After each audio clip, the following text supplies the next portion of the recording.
ad-dunya mal'unah mal'unun ma fiha illa aliman aw muta'alliman wa ma walahu. Ada yang illa zikrawah wa ma walahu aw aliman aw muta'alliman. Jadi dunia ini semuanya terlaknat, seluruh isinya dunia ini terlaknat kecuali orang yang alim, kecuali orang yang belajar atau yang dekat-dekat situ. Nah, kenapa terlaknat? Itu ibarat kita orang Indonesia nggak tahu kalau Pak Jokowi itu presiden, itu kan ngawur sekali. Mas orang Indonesia nggak tahu kalau Pak Jokowi presiden. Kita hidup di PSG nggak tahu kalau pendirinya misalnya Pak Kures, Habib Ali. Nggak tahu kalau ustadznya Pak Arifin, Pak Wafa, itu kan ngawur sekali. Nah, andai kan tidak ada pelajaran, maka kita nggak tahu kalau Tuhan kita Allah itu kan ngawur sekali, nempat di buminya, makan rezekinya, kita menikmati fasilitasnya, tapi nggak tahu yang punya. Nah, sehingga di sini kadang orang-orang humanis protes, masa orang-orang kafir yang amal nggak diterima Allah, agama ini kok kayak sadis. Sebetulnya bukan gitu cara pandang. Bagaimana diterima sementara mengamalkan harta yang tidak miliknya. Itu kan ibarat saya punya uang 1 miliar, terus disedekahkan Pak Wafa ke Pak Arifin, terus dia bilang ini dari saya, tolong diterima. Pak Arifin bilang makasih, dunia mbahmu, kan gitu kira-kira. Ya jadi itu logika kenapa ngamalnya orang kafir gak diterima, karena gak ngaku yang punya. Ya, jadi ibarat saya nempat di sini nginep terus terima kasihnya sama Muntahat, nggak sama Habib Ali. Memangnya dia yang bikin itu. Jadi orang nggak kenal Tuhannya itu buruk sekali, mal'un. Nah, bisa kenal Tuhannya dimulai dari mana? Illa aliman au muta'alliman, yaitu harus proses belajar mengajar. Mau tidak mau. Makanya setiap ilmu, makanya saya tadi rembukan sama Pak Arifin, semuanya harus atas nama ilmu. Ibadah itu nomor 2, akhlak nomor 2, semuanya nomor 1 itu ilmu. Sekali ilmu ini hilang maka semuanya hilang. Makanya di Quran dimulai Iqra bismi rabbikal ladzi khalaq. Termasuk sifat Allah Ta'ala yang awal-awal dikenalkan apa? Iqra wa rabbukal. Ketika Allah mensifati dirinya akram, alladzi allama. Orang terbaik, paling akram, paling karim, paling dermawan adalah zat sing allama, mengajarkan.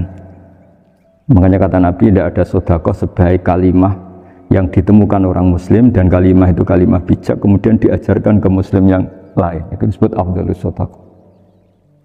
Karena ini mengawal Islam. Jadi saya alhamdulillah semenjak kenal jenengan semua, entah berapa kitab saya selalu bawa ke sini supaya hubungan kita ini bil ilmi. Al-Fatihah.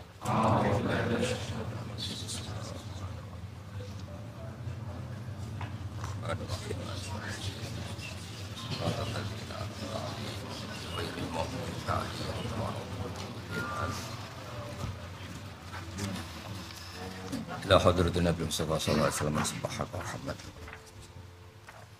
wa khususan masyayikh dan marana ila sallallahu alaihi wasallam wa jami' muassisi hadzal ma'had al-Fatihah.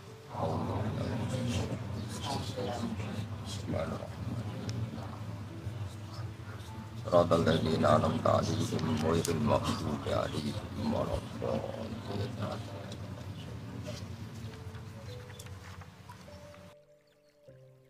Nah, di sini saya ingin terangkan kitab Dzabaih tentang, ya didengerin aja kalau nggak bawa kitab ini, yang takrib sama syarah supaya sampean tahu kenapa harus ada syarah. Ya, saya ulang lagi, kenapa harus ada apa? Syarah. Syarah itu penjelas. Karena kelemahannya matan apapun sempurnanya, saya ulang lagi, kelemahannya matan apapun sempurnanya itu pasti ya nggak sempurna, namanya manusia. Dan tidak sempurna ini menjadikan kadang salah paham, sehingga mau tidak mau harus ada apa? Jadi misalnya begini, di matan misalnya diterangkan zaman matan penyembelian itu harus pakai bismillah. Kalimat harus ini harus dengan arti taruhan sah tidak sah, apa harus sebagai etika, apa harus sebagai supaya kebiasaan baik ini bertahan. Saya ulang lagi ya, misalnya Pak Arifin dawuh teng jenengan cung nyembelih pitik dumaca bismillah. Kalau kamu memotong hewan harus baca bismillah. Kata harus itu apa artinya? Syarat sah, sehingga kalau tidak baca tidak. Apa keharusan dalam makna etikanya harus baca bismillah. Jadi urusannya hanya apa? Etika atau afdoliyah. Atau kita tidak ingin kultur baca bismillah itu hilang, sehingga barang tidak wajib pun kita wajibkan supaya kultur baca bismillah itu tidak hilang. Nah, Imam Syafi'i itu milih yang tidak wajib, itu hanya urusan etika. Sehingga dhabihatul muslim meskipun nggak baca bismillah, baik secara sengaja maupun lupa, tetap halal ya, tetap sah, tetap halal. Tapi beberapa ulama mengatakan baca bismillah itu wajib dan menjadi syarat sah. Ya kira-kira karena pamit tadi, yang beri nyawa itu Allah, kok apa yang menghilangkan nggak pamit, sudah menghilangkan nyawanya ayam dimakan lagi. Oh itu selingkuhannya kan masih marah itu. Selingkuhannya, pacarnya, anaknya, cucunya itu kan marah itu. Tapi kalau pamit yang punya kan enggak. Coba kalau ayam cantik yang pas kamu sembelih itu lanangannya kan mangkel itu. Kalau kebetulan sudah tua kan karparmu kan gitu. Jadi apa? Itu yang tahu Sarah. Seorang lagi yang tahu Sarah. Karena ini sudah jelimet, sudah jelimet. Sehingga enggak ada kitab matan yang induk kecuali di Sarah ini. Dulu ada kitab namanya Takrib, karangannya Abi Suja. Terus disarai kecil sekali oleh Fathul Qorib, ya oleh Ibnul Qasim Al-Huzi itu. Terus disarai lagi oleh Bajuri. Jadinya Bajuri itu sudah sarhun ala sarhin warifin, ya sudah sarhun ala sarhin, bukan sarhun ala matnin tapi sarhun ala sarhin. Nah, kenapa? Memang kita butuh itu. Seulang lagi kita butuh. Nah, kenapa butuh? Ya karena mau tidak mau. Saya ulang lagi mau tidak mau, karena matan itu seperti itu. Misalnya matan cerita, yang dikatakan menyembelih itu apa? Ya nyembelih itu ya nyembelih itu memotong hewan. Terus motongnya dari mana? Kalau kamu motong hewan dari mana coba? Dari belakang atau dari depan? Dari mana? Depan saja. Pertanyaannya, ketika dari depan itu paling penting terpotong al-khulqum wal mari misalnya. Yang satu majrur to'am, yang satu majrur ruh, ya gitu, majrur nafas. Tapi andekan dari belakang gimana? Tapi tetap terpotong. Mulai ribet kan? Kalau kubu sebelah kan enak, pokoknya nggak sunah Rasul seperti itu, nggak mau debat. Tapi kita tidak, cara berpikir tidak gitu. Ini kan status hukumnya halal apa haram ketika ada orang motong hewan dari belakang. Kita berdebat kan? Berdebat itu mau dibilang haram, nyatanya memenuhi syarat apa tadi, pemotongan, hukumnya kena, amariknya kena. Mau dibilang halal, jangan-jangan pitiknya sudah pingsan, sudah mati karena dogrok-dogrok dari belakang. Nah itu terus ulama debat, nah, kan mungkin juga, ya kan, pitiknya sudah setengah kena corona, pingsan terus, ya kan, sudah pingsan terus digorok. Nah seperti ini mau tidak mau kita harus detail.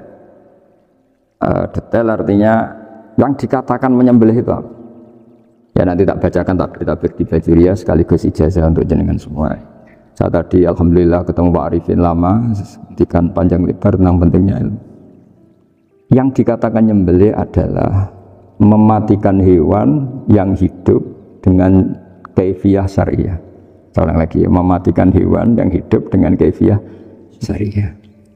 Nah kalimat hidup ini mulai masalah. Hidup yang apa?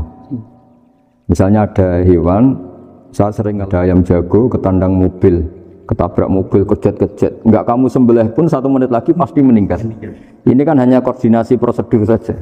Karena prosedur ayam mati harus kejet-kejet, enggak boleh enggak langsung peletes mati, enggak boleh. Nah pertanyaannya ketika kejet-kejet ini kamu sembelih, itu halal apa enggak? Wong andekan tidak disembelih juga sudah mati. Artinya penyembelihan ini kan tidak memberi kontribusi pematian, tapi enggak ngefek gitu. Makanya terus ada perdebatan. Ada hayatun mustaqirrah, ada hayatun ittiroriyah, ada harokatu masbuh. Itu kalau enggak syarah enggak bisa. Lalu pertanyaan nakalnya begini. Saya itu betul pernah ngalami itu. Wayam jago itu kan mahal, apalagi kalau Bangkok kan. Saya pas jalan-jalan sama anak saya, sama jalan-jalan mau ke pasar itu di pertolongan tuwer mak. Kusik halal tau orang, kadang tanya orang awam, halal kata saya gitu. Padahal andai kan dari disembelih ya pasti mati. Suatu saat ada yang mengkonfirmasi lagi. Saya bilang kalau kiai ya tidak pantas makan ayam gitu, tapi kalau kamu tidak kiai ya pantas saja. Daripada tak halal lo mengeman kan ribet. Nah sebenarnya itu dalam mazhab Syafi'i itu tidak halal karena dia sudah tidak punya hayatun mustaqirrah. Karena tadi setengah menit lagi atau 1 menit lagi pasti mati. Dan dia belum mati karena koordinasi Israel saja tetap yang ngambil itu. Tetap kan nggak segampang itu kan, tetap prosedur apa? SOP-nya harus ada. Nggak boleh mati selonang-selonang itu, nggak boleh. Tetap ada SOP kata Warifan ada SOP. Dia kalau sama saya bisa guyon kalau. Nah, tapi misalnya nanti pertanyaan, tapi dalam mazhab Maliki itu diabaikan. Hayat mustaqirrah, hayat ittiroriyah, hayat itu diabaikan. Cara berpikir Imam Malik lebih matematis, Kalau nggak disembelih itu matinya berapa menit? 1 menit lagi. Gara-gara disembelih dia mati sekarang. Berarti eksekutornya ya peso itu. Ya berarti peso itu memenuhi kriteria mematikan sesuatu yang masih hidup, hewan yang hidup dengan cara syar'i. Jadi andai kan ada rapat malaikat, matinya karena apa? Karena peso apa karena kecelakaan? Karena peso. Ya kan? Karena kalau nggak tanpa peso nunggu 1 menit. Gara-gara disembelih langsung terjadi segala. Nah karena hukum halal ini yang menarik dan menguntungkan. Di bab ini orang jadi Malikiyah semua. Oh, nah maksud saya. Jadi kita ini sebetulnya Syafi'i pecundang gitu. Syafi'i partai politik. Jadi kalau sedang tidak menguntungkan ya kata siapa kita Syafi'i banget? Tidak juga itu. Ya, jadi karena tadi ya kalau pada level pada level perdebatan ulama itu ada tadi ya, ada seperti itu, ada hayatun mustaqirrah, ada hayatun ittiroriyah, ada harokatul masbuh. Nah, jadi tak baca ya supaya dapat barokahnya ulama ya. Jadi tak baca ini di halaman, terus kitab ini saya tinggal sebagai amal saya, keluarga saya. Ya penghormatan saya sama Habib Ali, Habib Qures, Habib Hussein semuanya, Pak Arifin dan Bismillahirrahmanirrahim. Wa'alam, ini halaman 562, ikutnya bab kita Abu Ahkami Syaiti wa Dzabai. Ya jadi nanti yang mungkin kalau beda halaman cari di babnya apa? Kalau beda halaman cari di babnya. Kadang-kadang beda halaman Pak Arifin. Kalau cetakan sekarang enggak. Beda. Iya, kadang beda juz pun. Kayak Ihya sekarang tuh sampai 6 juz. Zaman kita ngaji kan 4 ya. Sekarang ada yang 6, ada ribet cetakan sekarang ya. Di atas ada 10. Satu Ihya itu. Hurufnya dibesarin. Ihya biar. Iya, ada yang satu. Karena ngerti zaman akhir paling sudah agak buta ini. Saya tuh dulu punya guru terakhum sudah sepuh. Itu baca gini nggak bisa Pak. Jadi kalau di kelas harus dituliskan pakai spidol. Mulang Minhajul Abidin, sudah sepuh sekali. Kalau ngajar itu nggak bisa jalan, udah pakai beca. Itu yang nulis agak kurang ajar. Nulis CDE ben cepet bar. Jadi kadang itu apa itu? Beliau masih semangat, tulisannya habis. Loh kok centek dong? Terus ya wes nulis ya. Jadi nulisnya sedikit di HPS baru. Cepat selesai. Iya. Nah kalau beliau pakai kitab sudah enggak perso itu. Anak-anak wah nulis sedikit benang ber. Saya ulang lagi ya. Jadi yang mau saya baca tadi itu logika fikih ya. Fikih itu berpikir ya. Di mana-mana namanya menyembelih itu apa? Dari hidup dimatikan dengan kaifiyah syariah. Kaifiyah syariah ini tidak boleh kamu nyontohkan harus disembelih, keliru juga karena untuk hewan yang berat atau hewan liar cukup dipanah asal ma'an harodama yang bisa mengalirkan apa? Darah. Jadi makanya saya umumkan bikaifiyatin syariah Pak Arifinnya kan tidak harus motong kan bentuknya. Kalau hewan liar kan atau sapi kurban liar kan, sapi kurban ucul liar kan boleh dipanah, boleh macam-macam. Nah kalau tembak bisa diperdebatkan karena ada unsur api Pak Arifin, jadi bisa debat. Meskipun ada yang bilang boleh tapi bisa debat lagi kan? Karena ada unsur apa? Api Pak Arifin. Ya. Tapi ini saya cerita umumnya bikaifiyatin syariah. Ya karena kalimat hewan hidup, ada kalimat hidup. Hidup yang apa kan pertanyaannya? Hidup yang sudah kejet-kejet, misalnya sudah koma, udah kena corona disentak istrinya dua itu. Apalagi ayamnya menyaksikan pasangannya diselingkuhi, wah itu udah stroke itu dia. Nah itu makanya kalau orang suka macam-macam itu kayak ayam makanya itu. Saya baca ya. Bismillahirrahmanirrahim. Wa'lam annahu yujadu fi ibaratihim hayatun mustaqirrah, hayatun mustamirrah, harakatu masbuh. Wa yuqalu aisyu masbuhin. Wal farqu bainaha annal hayata al mustaqirrah yakunu ma'ha ibsarun bi ikhtiyarin wa nutqun bi ikhtiyarin wa harakatun ikhtiyariyah. Wal hayat al mustamirrah ya allati tastamiru ila khurujir ruh minal jasad. Wa harakatul masbuh ya allati la yabqa ma'ha ibsarun bi ikhtiyarin wa la nutqun bi ikhtiyarin wa la harakatu ikhtiyariyah. Bal yakun ma'ha ibsar wa nutqun wa harakatun ittirariyah ini. Wa ba'duhum farraqa bainahuma. Sampai saat terusin. Jadi ini perbedaan-perbedaan pandangan ulama. Nah, Imam Malik itu mengabaikan semua istilah itu. Sing penting pas mbok sembelih iku kecelok urip, cara wong Jawa iku kecelok urip. Cek hayat mustaqirrah, cek ittirariyah, cek harakatu masbuh, pokoknya kecelok urip. Paling kecelok urip bisa dibilang masih hidup. Karena kalau bisa dibilang masih hidup, tetap nanti rapat malaikat kira-kira gitu. Ini matinya karena apa? Karena kecelakaan. Oh, kalau kecelakaan 1 menit lagi matinya dong. Tapi kan matinya sekarang ya karena disembelih. Nah tadi saya bilang sebenarnya mazhab Syafi'i itu tidak seperti itu. Karena Imam Malik menghalalkan, biasanya penggemarnya lebih banyak. Di bangsa halal itu kan penggemarnya masih lebih banyak. Tapi ya sudahlah, itu masih ahli sunnah karena salah satu dari mazhab. Tapi logikanya juga masuk. Jadi kita bukan sekedar taklid ke Imam Malik, tapi kalau kita ikhtiyat ikut Imam Syafi'i ya monggo, karena mungkin secara medis karena mengalami seperti itu mungkin tingkat kesehatannya apanya sudah ya sudah lah, yang penting makanya terus orang Jawa pinter, nak PTE jago ya halal, nak cilik enggak lah. Itu kan ibarat perdebatan antara kepiting sama yuyu. Yang menghalalkan kepiting itu mengharamkan yuyu. Tahu yuyu yang kecil di sawah ya? Tak tanya kenapa yuyu halal, karena amfibi guys, bisa hidup di dua alam. Memangnya kepiting enggak? Oh beda.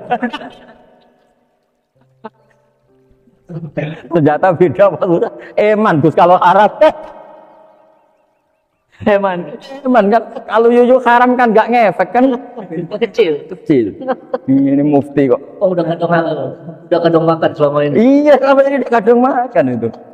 Makanya banyak kiai yang mengharamkan kepiting sebetulnya, tapi minoritas kan? Minoritas. Tapi yang mengharamkan yuyu mayoritas, wong kecil aja. Jadi kita ribet ikut siapa gitu. Kata siapa ahli fikih gak mikir untung rugi. Makanya saya ini bingung, jadi saya ini kan kiai ya, kiai betul. Susah kadang jadi kiai. Bagian guru saya itu mengharamkan kepiting. Nah, kalau kayak dolan di daerah Juwana Mas Nafis daerah itu. Penghormatan tertinggi santri itu kalau nyugoi kiainya kepiting karena itu makanan termahal. Bingung kan dia? Mau tidak makan itu kayaknya dipersiapkan betul Pak Rifin.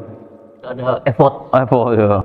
Warna nyari yang mahal kan. Mau makan itu sebagian guru kita mengharamkan. Akhirnya ya darurat tadi. Makan sekadarnya. Kalau saya habis 3 pasti israf. Kalau habis 1 prosedur hormat yang ibu. Itu susahnya jadi kiai. Kalau kamu kan tidak kiai, mumpung gratis. Enaknya gak jadi kiai kan itu masalah. Pertimbangannya mumpung gratis. Sudah gitu masih mun dibutuh mawon, makin dibutuh mawon. Oh digawa tenan. Tapi sebetulnya ada sisi naif dari yang bilang halal tadi. Ketika yang bilang halal, naif itu versinya, tapi ya nggak apa-apa, semoga dimaafkan Allah. Naifnya tadi, tapi saya tidak tapi itu masalah khilafiyah ya. Semoga yang mengatakan halal juga benar, karena punya perhitungan iman tadi. Tapi yang bilang halal itu tak tanya, yuyu itu halal apa haram? Lucunya jawab haram semua. Yuyu bahasa Indonesia nggak ada kayaknya. Tidak tahu juga saya apa. Yang penting paham tapi yuyu yang kecil itu. Itu kalau diharamkan nggak ada. Tapi kalau kepiting, ini pakai model apa? Coba apa? Kalau alasannya amfibi, yuyu sama kepiting sama kan? Kalau alasannya amfibi, hidup di 2 alam. Sama. Sama-sama. Kenapa kepiting jadi halal? Besar. Lebih bernilai gitu. Ini juga mufti. Padahal baru. Yang menghalalkan itu. Iya makanya. Kan, jadi kayak tadi ayam jago tadi orangnya tak tanya akhirnya. Andekan yang kecelakaan itu ayam kecil. Kamu tanya saya enggak? Ya enggak, aku langsung tak buang. Kan langsung dibuang. Berhubung ayam besar. Eman. Eman kan. Tapi nurani aja sebetulnya protes. Membelah kleket-kleket terus. Kadang kan apa kejet-kejet itu sudah. Dan tunggu SOP jawaban. Ya tapi apapun itu ini ilmu harus didengar ya supaya sampean tahu ya ada hayat mustaqirroh, ada hayat mustamirroh, ada hayat ittiroriyah, paling enggak kita ngerti lah. Karena nanti di bab B, ya nyun sewu di bab apa B, itu ya nanti enggak sahnya kenapa? Tidak mutamawal. Misalnya saya punya utang sama Pak Arifin ayam jago, tak bayar dengan jago yang mengalami kehidupan yang sudah seperti itu kan tidak sah. Meskipun itu hidup tapi sudah tidak hayat yang mustamir, tidak normal. Jadi ilmu itu apapun tidak cocok kita karena beda mazhab misalnya, tetap sebagai apa? Ilmu. Jadi jangan pernah anti ilmu meskipun kita tidak cocok. Dulu saya itu heran sama Abu Hanifah karena membolehkan merujuk wakaf.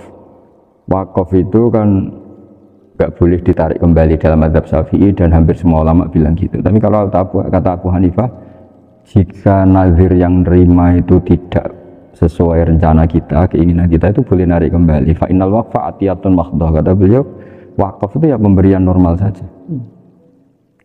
Suatu saat ada peristiwa gini Pak Arifin, ya, ada orang kaya raya mewakafkan tanah. Itu senilai kalau nggak salah itu 60 miliar. Singkat cerita, beliau bermain apa gitu, bisnis apa itu bangkrut. Kemudian itu belum disertifikatkan wakaf. Kemudian nggak ada yang disawang coro Jawa, nggak ada yang dilihat, terus mau dibeli sama nyuwun sewu sampai yang mau beli yang mampu itu non muslim. Singkat cerita ada orang kaya muslim yang mau beli itu tapi ada problem karena itu wakaf. Jadi kalau nggak dibeli itu malah dibeli non muslim. Tanya saya, akhirnya saya jawab nggak apa-apa dibeli saja, ngikuti mazhab Abu Hanifah. Karena kalau mazhab Syafi'i itu nggak sah semua pembeliannya. Tapi apa artinya mazhab kalau kita berpikir nggak sah tapi yang jual melakukan? Nah itu yang nggak dipikirkan oleh orang-orang fikih yang di Menara Gading.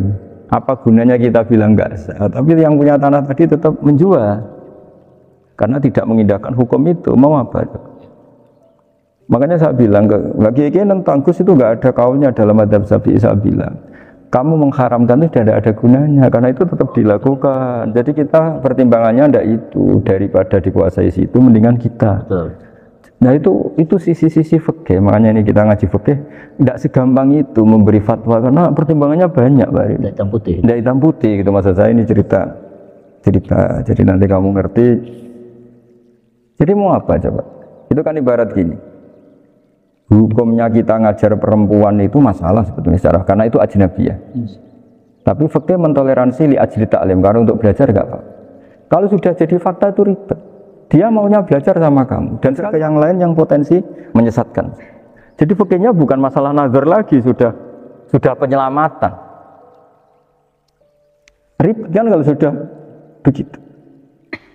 Saya punya kenangan yang menurut saya itu harus jadi trauma. Siapapun harus jadi trauma. Ini cerita sedikit. Ini masih ngaji fikih. Ada orang itu sangat khusyuk, Pak. Sangat khusyuknya di rumahnya Pak Wafa itu nggak ada TV, nggak ada motor, nggak ada apa saja. Ketika anaknya berkembang agak dewasa, itu pertama naik motor itu ya utang jasa sama kawan-kawannya. Pertama dia ngelihat nikmati TV ya dari kawan-kawannya. Corong Jawa, wek tanggane lah. Padahal orang tuanya ini protektif justru karena banyak tangganya sih nggak pati Islami lah. Ya mereka orang Islam tapi ya nggak sholat, nggak. Singkat cerita orang tuanya ini datang ke rumah saya nangis, nangis Gus. Sekarang saya ikrar bahwa mazhab abah jenengan Kiai Nur Salim, bapak saya itu mazhab jenengan itu lebih hebat imam mazhab kulo. Nangis dia. Dulu saya itu agak menyalahkan Kiai Nur Salim jenengan karena longgar di rumah ada TV ada motor. Terus dia cerita. Nah karena anaknya ini pertama bisa naik motor, untuk anak ABG ini kan jasa yang luar biasa. Karena dia bodoh sekali bisa naik motor dipinjemin. Akhirnya walhasil anaknya ini yang saya merantau ke Jakarta kemana? Hanya lam yusolli wa lam yasum. Padahal anaknya ya kiai kampung. Terus tak ceritain. Akhirnya dia tanya, kenapa sih Gus jenengan sama Abah kok longgar gitu samaan? Tak ceritani gini Pak Arifin, menurut ilmu al-insan abdul ihsan, manusia itu budaknya kebaikan. Karena utang jasanya sama anak ini, ya dia akan anut anak ini. Sementara kenangannya mbek jenengan mbok amui. Tidak boleh. Dia baru ngakui, ya Gus saya itu nyun sewu hanya khusyuk tapi kurang ilmu. Tadi dia hanya berdasar khusyuk. Bocah kok main delok TV kan pikirannya hanya gitu. Ini cerita ilmu, saya bukan menjustifikasi manapun, ini kan cerita ilmu Pak Arifin ya. Jadi semuanya itu ada hitung-hitungannya. Coba kalau kita terlalu stakung be anak pertama naik motor jasanya orang nggak sholat ya, pertama roh TV jasanya orang nggak sholat. Coba terikatnya anak ini sama kita apa sama orang itu? Sama orang itu. Bayangkan kalau umur ABG, kalau umur sak Arifin Pak Wafa ini nafsu astagfirullah kan. Saya gue cok tuwa nome orang. Gaya tok. Bareng tua ada khusus gue gaya ton, mestinya namanya bodoh ini. Ya saya sama semua. Cuma saya akan lebih jujur dari biasa. Jadi orang itu harus ngitung gitu. Itu kenapa Mbah Mun tuh kayak alim alama. Setahu saya dalamnya ada TV. Putra-putra ini lihat TV. Meskipun kita tidak mungkiri negatifnya TV, kita nggak mungkiri Pak Arifin ya.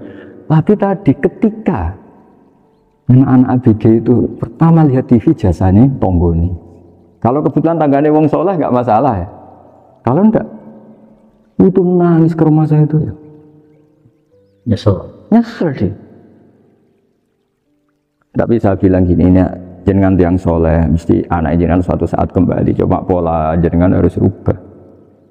Ini hebatnya Nabi. Ketika Sayyidah Aisyah masih kecil, minta diperlihatkan li'bul habasyah. Itu ya diturutin kan masyhur itu. Kayak apa Nabi? Karena kalau nggak diturutin, pasti Sayyidah Aisyah akan ngidolakan mainan yang lain yang di luaran sana malah. Karena Nabi punya kearifan tadi.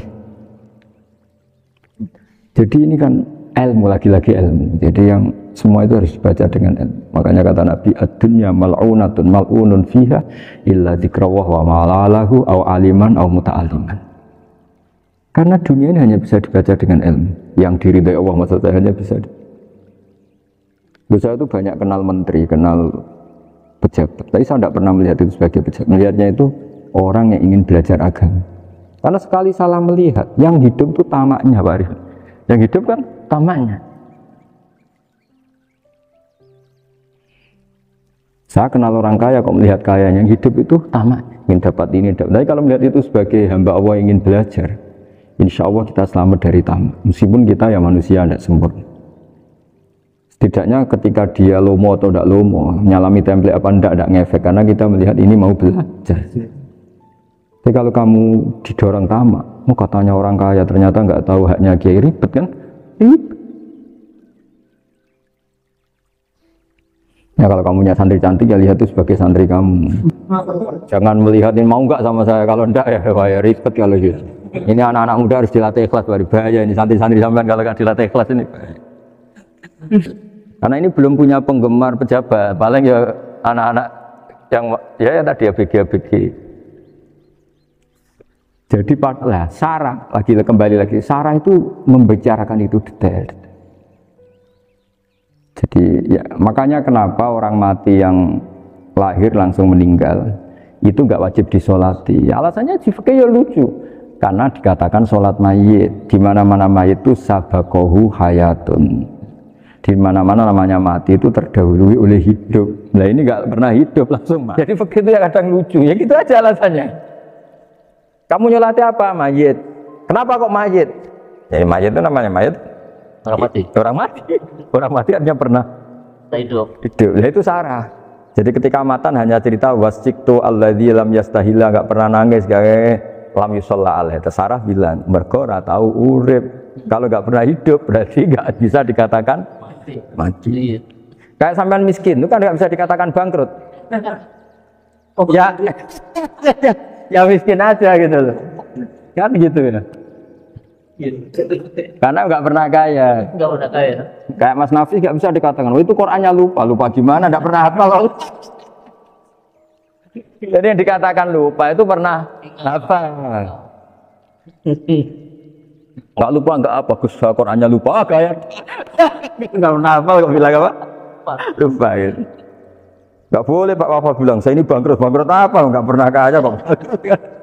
Jadi semua itu ada aturannya itu. Ya itu sarah, lagi-lagi. Jadi kan banyak yang syarhun ala syarhin. Jadi kayak kitab takrib itu disarai Fathul Qorib. Jadi Fathul Qorib itu sudah sarah. Disarai lagi Bajuri. Itu termasuk cerita itu, ya. Cerita-cerita. Kalau baca Bismillahirrahmanirrahim. Ya, wa yakunu qad dzukira daf'atan wahidatan la fi daf'ataini. Islam tujad al hayat al mustaqira inda daf'atis saniyah. Amma idza wujidat al hayat al mustaqira daf'as saniyah fayakhilu al masbuhu aidan. Fasartu wujudul hayat al mustaqira fi ibtida'il waqti akhir marrah. Wa makharu dzalika inda tulil fasli wa illa fala rafa'a sikina wa ada fawran aw alqaha liqaniya kalatan wa akhadha ghairaha fawran aw saqatat minhu wa akhadha ghairu halan aw qallaba wa qata'a biyama bagi hal al masbuh. Jadi ini masalah sarah. Sarah itu sudah detail. Misalnya gini, kamu motong ayam. Motong ayam harus sekaligus shred jadi. Jangan sampai nyuwun sewu dua kali. Jangan-jangan misalnya gini, ayam tak potong pas ke kiri separuh. Ya, ke kiri separuh apa hulkumnya. Pak Arifin datang, Assalamualaikum Gus Pak, waalaikumsalam, terus santai jagungan dulu. Jagungan sampai besoknya itu enggak meneruskan. Bareng-bareng malah salam, ingat lagi loh ayam saya ini. Ketika saya meneruskan ini, potensi ayam ini sudah mati atau sudah hidup yang ini masih mazhab Syafi'i loh ya. Atau sudah hidup yang sudah tidak normal. Artinya apa? Penyembelian kedua yang mengeksekusi tadi sebenarnya mengeksekusi barang mati. Yang penyembelian pertama tidak bisa dikatakan penyembelian karena tidak sampai mati. Penyembelian kedua berstatus setengah mati. Nah, kalau seperti itu maka had. Maka kecuali itu dilakukan secara fauron. Fauron dicontohkan nyembelih ternyata pesunya kedul terus ngambil yang lain. Tapi fauron langsung atau terjatuh ngambil langsung. Ya itu boleh karena ditoleransi. Tapi kalau kalam ajnabi kata tadi mohon Pak Arifin. Seperti Pak Arifin alhamdulillah sehat. Jaminan mau rawuh.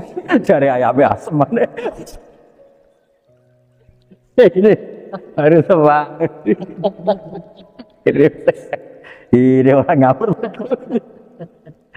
Jadi, nah itu sarah. Bicara sampai detail itu sarah. Jadi ada sekian kemungkinan. Jadi ya, jadi termasuk yang diandaikan apa? Nah, hayat mustaqirah itu batasnya yakunu maha ibsorun biikhtiarin wa nutkun biikhtiarin wa harakatun ikhtiyariyah. Hayat mustaqirah itu kalau dia betok-betok itu ya karena karepnya. Maksudnya gini, gamane cara roh pitik wedok engkek ya cek karepe dhewe. Cara dia melihat peso itu karepe ya masih lari. Jadi misalnya ada ayam. Ayam kita sembelih baru luka sedikit. Belum sampai andaikan dibiarin ya mungkin suatu saat sembuh, luka. Terus melihat kamu lari ketakutan karena kamu dianggap gladiator, killer lah. Nah itu berarti punya hayat mustaqirah. Tapi sudah kalau kamu sembelih karek ngeriwit, roh kowe serawedi, ya kan? Mau demo ya sudah enggak berkutik, ya dia berarti tidak punya hayat mustaqirah gitu. Ya batasannya itu joro. Nah, dalam mazhab Syafi'i, syarat sahnya penyembelihan harus hewan itu punya hayat mustaqirah. Nah ini sarah ya, jadi sarah itu lebih jelimet. Nah makanya kenapa tidak boleh nyembelih pakai yang tumpul Mas Nafis? Takutnya ayamnya itu ngalami dohto, atau kok ditekek. Jadi misalnya sama nyembelih pakai peso tumpul, ini kini ketekek, kabeh takut. Kan dia misalnya ayamnya jantungan, roh peso wis. Nah gitu ketekek. Nah itu mati dulu pasti itu. Siksa. Jadi pas diongok-ongok dia sudah mati.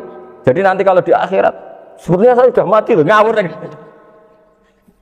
Wah apalagi nganggo keris naga sosro. Wah itu sudah gereng sakti kan diginikan sudah mati kan. Makanya bahaya nyembelih pakai keris-keris sakti karena sebelum terpotong sudah mati. Saking saktinya apa? Keris itu misalnya gitu. Baru nempel. Makanya nanti suatu saat ada pertanyaan ini, boleh enggak nyembelih ayam orang yang rainya itu sangat? Wah itu haram. Oh itu mesti mati dulu. Komisen tonan apa? Ya bodoh. Ini agak algojo. Ayamnya jenis apa? Stroke ya? Jenis penakut.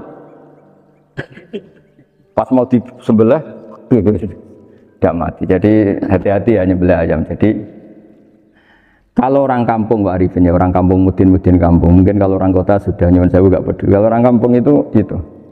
Apa itu Pak Arifin? Kalau nyembelih jago itu sampai apa itu? Ilatnya dikeluarin dulu. Oh iya iya. Apa ya? Iya, karena takutnya katanya beberapa yang kaget itu kelek apa? Ketelan. Iya ketelan ya. Itu ya ada kearifan gitu, tapi ya terlalu ya menyiksa ayam.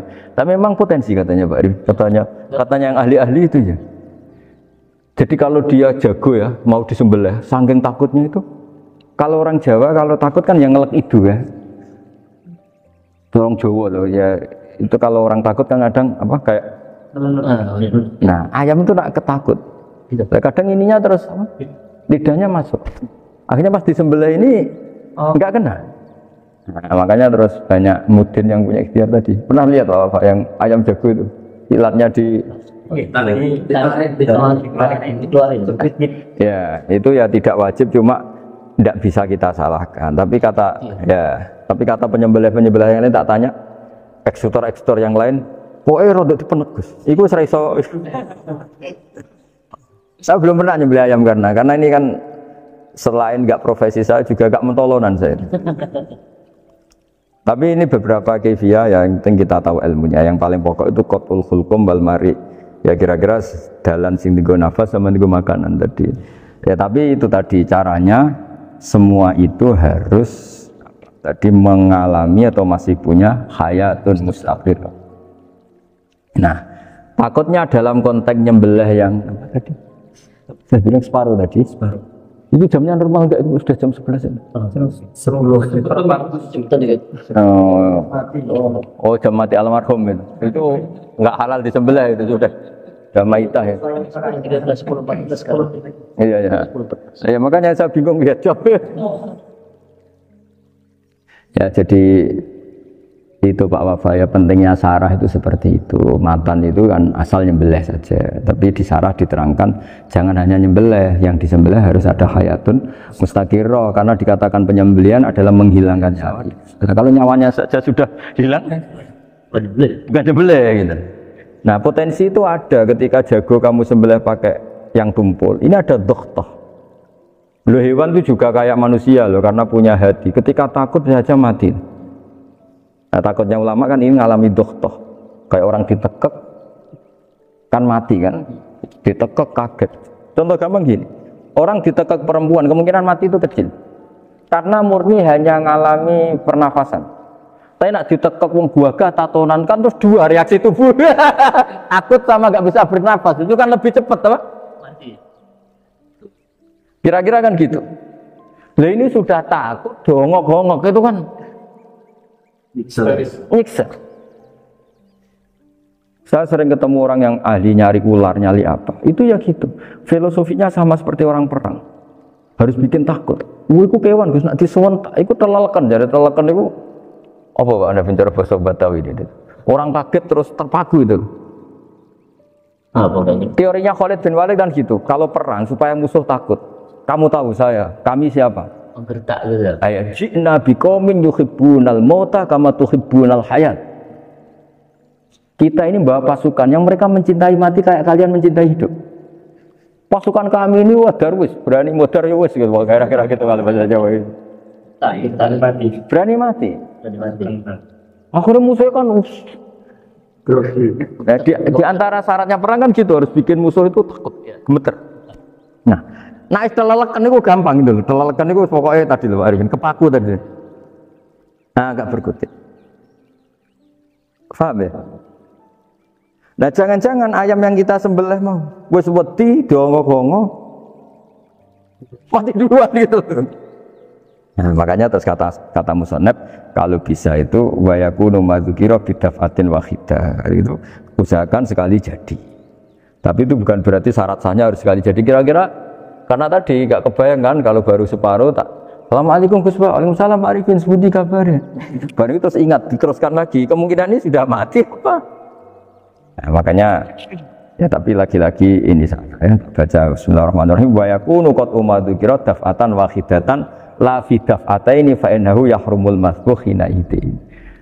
Kalau 2 kali, tapi 2 kali maksudnya yang 1 kali ini mengakibatkan kematian. Dikatakan penyembelian belum sempurna, dikatakan hidup toh nanti pasti mati, berarti tidak mengalami hayatun mustaqir. Paham ya? Jadi ini semoga dapat barokah dari para ulama.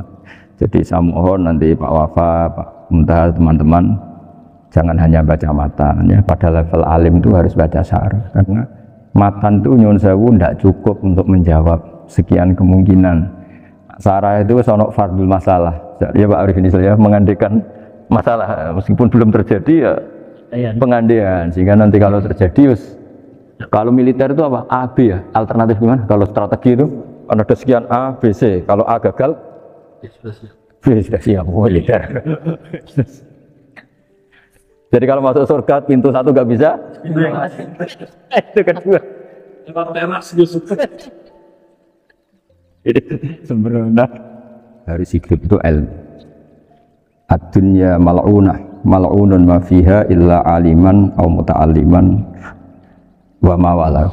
Ada yang illa zikrawah wa mawalahu au aliman au muta'alliman. Jadi dunia ini semuanya terlaknat, seluruh isinya dunia ini terlaknat kecuali orang yang alim, kecuali orang yang belajar atau yang dekat-dekat situ.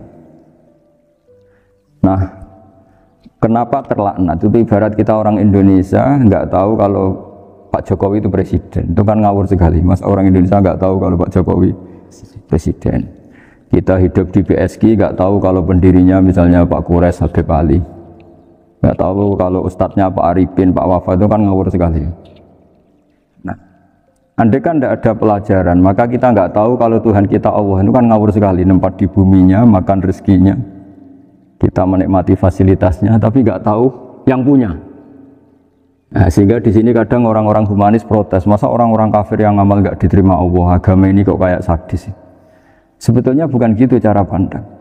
Bagaimana diterima sementara mengamalkan harta yang tidak miliknya.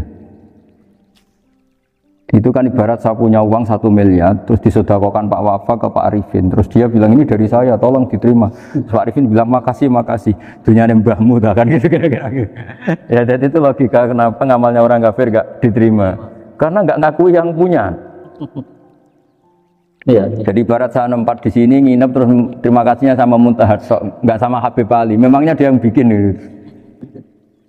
Jadi orang nggak kenal Tuhannya itu buruk sekali, mal'un. Nah, bisa kenal Tuhannya dimulai dari mana? Illa aliman au muta'alliman, yaitu harus proses belajar mengajar. Mau tidak mau. Makanya setiap ilmu, makanya saya tadi rembukan sama Pak Arifin, semuanya harus atas nama ilmu. Ibadah itu nomor 2, akhlak nomor 2, semuanya nomor 1 itu ilmu. Sekali ilmu ini hilang, maka semuanya hilang. Makanya di Quran dimulai Iqra bismi rabbikal ladzi khalaq. Termasuk sifat Allah Ta'ala yang awal-awal dikenalkan apa? Iqra wa rabbukal. Ketika Allah mensifati dirinya akram, alladzi allama. Orang terbaik, paling akram, paling karim, paling dermawan adalah zat sing allama, mengajarkan. Makanya kata Nabi, tidak ada sedekah sebaik kalimah yang ditemukan orang muslim, dan kalimah itu kalimah bijak kemudian diajarkan ke muslim yang lain. Itu disebut afdhalus sedekah. Karena ini mengawal Islam.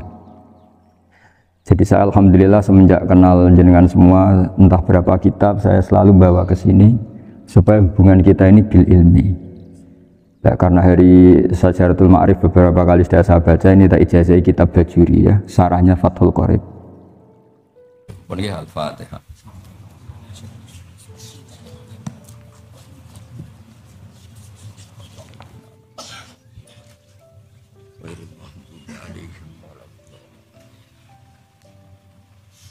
Bismillahirrahmanirrahim. Nahmaduka ya ghafur ya syakur masallu wa sallam ala sayyidina Muhammad sallallahu alaihi wa sallam asma'in.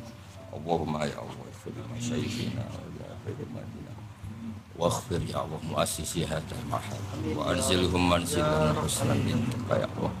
Isal qabrahum riyadil jinnah rawdatan riyadil jinnah tajal qabrahum fadlatan fadlan. Allahumma ighfir lahum wa'afi wa'fu anhum waj'alil jannata ma'wahum ya Allah. Ilahi naqihim min khatayahum kama yunqas sabul abiyatu min ad-danas.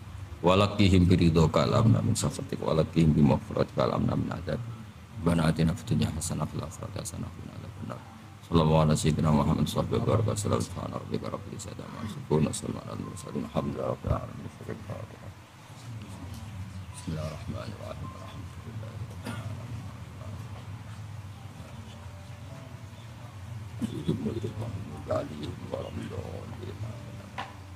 ya betul saya salaman ke repot yang nak salaman